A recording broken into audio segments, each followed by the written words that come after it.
Hello guys, welcome back to my YouTube channel. ഇന്ന് തമ്പനയിൽ കണ്ടപ്പോൾ എല്ലാവർക്കും മനസ്സിലായിട്ടുണ്ടാവും, ഒരു ടേസ്റ്റി ആൻഡ് സിമ്പിൾ ചിക്കൻ സ്റ്റൂവിൻ്റെ റെസിപ്പി ആയിട്ടാണ് നമ്മൾ ഈ വീഡിയോയിൽ വന്നിരിക്കുന്നത്. ബ്രേക്ക്ഫാസ്റ്റ് ഒക്കെ ഉണ്ടാക്കുമ്പോൾ എല്ലാവർക്കും ചിക്കൻ സ്റ്റൂ ഉണ്ടാക്കാൻ മടിയാണ്. കാര്യം കുറച്ച് പാടാണ് ഉണ്ടാക്കാൻ, കുറേ ടൈം എടുക്കും. അപ്പോൾ ആ കറി അങ്ങോട്ട് വേണ്ടാന്ന് വെക്കും.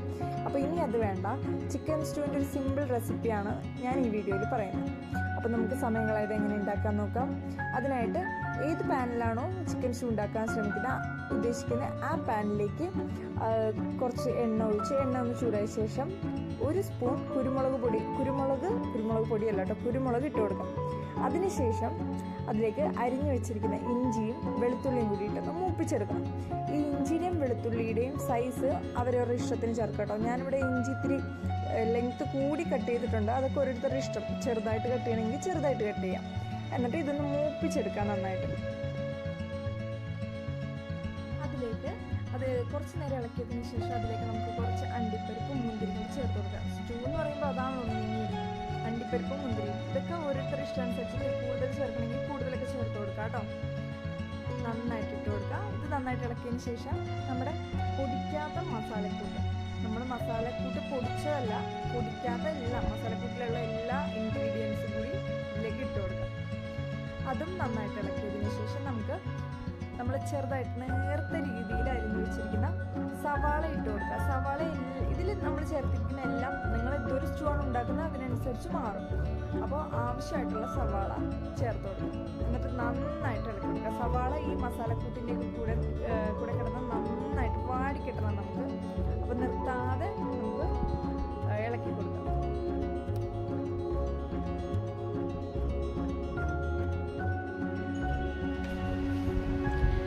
സവാള ഒന്ന് പെട്ടെന്ന് വാടിക്കിട്ടാൻ വേണ്ടിയിട്ട് നമുക്ക് ആവശ്യമായിട്ടുള്ള ഉപ്പ് ചേർത്ത് കൊടുക്കാം. കുറച്ച് നമ്മുടെ ഫ്ലേവറിന് വേണ്ടിയിട്ട് കുറച്ച് മല്ലിയിലയും കൂടി ചേർത്ത് കൊടുക്കുക. എന്നിട്ട് ഒന്നും കൂടി നന്നായിട്ട് ഇളക്കാം. ഉപ്പ് ചേർത്ത് കൊടുത്തു കഴിഞ്ഞാൽ നമുക്ക് പെട്ടെന്ന് വാടിക്കിട്ടും. അപ്പോൾ എന്നിട്ട് നന്നായിട്ട് ഇളക്കി കൊടുക്കാം. ഇനി നമ്മളിവിടെ കുരുമുളക് പൊടി ചേർത്തിട്ടുണ്ടെങ്കിലും നമുക്ക് നമ്മുടെ സ്റ്റൂവിന് ആവശ്യമായിട്ടുള്ള പച്ചമുളകും കൂടി ചേർത്ത് കൊടുക്കാം കേട്ടോ, ഈ ടൈമിൽ വേണമെങ്കിൽ. അല്ലെങ്കിൽ ലാസ്റ്റ് ചേർത്ത് കൊടുത്താലും മതി.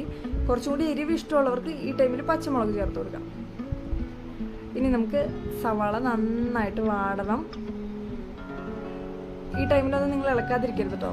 സവാള ഈ ഒരു ഷേപ്പിൽ വാടിക്കഴിഞ്ഞാൽ നമുക്ക് കട്ട് ചെയ്ത് ക്ലീൻ ചെയ്ത് വെച്ചിരുന്ന ചിക്കൻ്റെ പീസുകൾ ഇതിലേക്ക് ഇട്ട് കൊടുക്കാം. ഈ ചിക്കൻ്റെ പീസും ഞാൻ നേരത്തെ പറഞ്ഞ പോലെ ഓരോരുത്തരുടെ ഇഷ്ടം അനുസരിച്ച് ഓരോ അളവിൽ. ചിലർക്ക് സ്റ്റൂവിലൊക്കെ നല്ല ചെറിയ ചിക്കൻ മതി, അത്ര വലിയ ചിക്കൻ സൈസ് അത്ര വലുത് വേണ്ടാന്നുണ്ടെങ്കിൽ കുറച്ചും കൂടി ചെറുതാക്കി അരിയാം. ചിലവരുണ്ട് ബോൺ പീസ് വേണ്ടാത്തവർ. അപ്പോൾ അതൊക്കെ ഓരോരുത്തരുടെ ഇഷ്ടം അനുസരിച്ച് ചിക്കൻ്റെ പീസ് എന്നിട്ട് നമുക്ക് സവാളയിലേക്ക് ഇട്ട് കൊടുക്കാം. എന്നിട്ട് നന്നായിട്ട് ഇളക്കിക്കൊണ്ടിരിക്കാം. ഈ ഞാൻ നേരത്തെ പറഞ്ഞ പോലെ സവാളയിലും മസാലക്കൂട്ടിലും ഒക്കെ നമ്മൾ ഇനി എന്തെങ്കിലും ചേർക്കുന്നതിന് മുമ്പ് തന്നെ ചിക്കൻ ഇതിലേക്കൊന്ന് കുറച്ച് നേരം ഇതിൽ തന്നെ ഇരിക്കാം. നന്നായിട്ട് ഇളക്കി കൊടുക്കുക. കുറച്ച് നേരം ചിക്കൻ ഒന്ന് പൊത്തി വെച്ചിട്ടും കൂടി നമുക്ക് കുക്ക് ചെയ്തെടുക്കാം. അതിനുശേഷം നമുക്ക് ഇതിലേക്ക് 2ാം പാല് ചേർത്ത് കൊടുക്കാം. നമ്മൾ 2ാം പാലാണ് ആദ്യം ചേർത്ത് കൊടുക്കാം. ഈ പാലിൽ ഇനി ചിക്കൻ നന്നായിട്ട് വെന്ത് കിട്ടണം. ഈ പാലിൽ കിടന്ന് ചിക്കൻ നന്നായിട്ട് നമുക്ക് ആവശ്യമായിട്ടുള്ള സ്റ്റൂവിന് ആവശ്യമായിട്ടുള്ള രീതിയിൽ ചിക്കൻ വെന്ത് കിട്ടണം നമുക്ക്. അത് ഈ പാലിൽ കിടന്നാണ് വേഗ. അപ്പോൾ ഇതിൻ്റെ ഇടയ്ക്ക് വേണമെങ്കിൽ ഇതുപോലെ ഒന്ന് ചെറുതായിട്ടൊക്കെ ഒന്ന് ഇളക്കിയോ, വലിയ രീതിയിലല്ല ഇളക്കിയല്ല, ചെറുതായിട്ടൊന്ന് അനക്കിയൊക്കെ കൊടുക്കുക ചിക്കൻ. അപ്പോൾ നമ്മൾ പാലിൽ നന്നായിട്ട് വെന്ത് കിട്ടണവരെ വെയിറ്റ് ചെയ്യാം.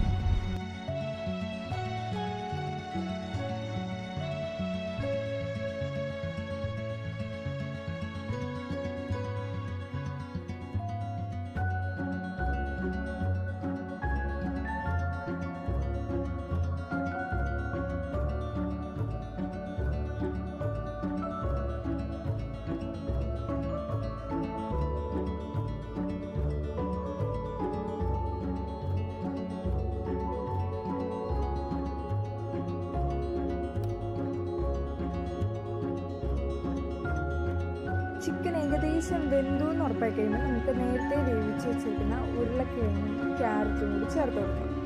അപ്പോഴാണ് സ്റ്റൂവിൻ്റെ ഒരു കംപ്ലീറ്റ്നെസ് കിട്ടുള്ളൂ. ഈ ഉരുളക്കിഴങ്ങും ഞാനിവിടെ കുറച്ച് ലെങ്തി ആയിട്ടാണ് കട്ട് ചെയ്തിരിക്കുന്നത്. ഇതൊക്കെ ചിലർ ഒരു സ്ക്വയർ ഷേപ്പിലൊക്കെ കട്ട് ചെയ്തിടും, ചെറുതായിട്ട് കട്ട് ചെയ്തിടും, അങ്ങനെയും കട്ട് ചെയ്യാം കേട്ടോ. ഇനി നമുക്ക് ക്യാരറ്റും ഉരുളക്കിഴങ്ങും കൂടി ഇട്ടിട്ട് നന്നായിട്ട് ഇളക്കി കൊടുക്കാം.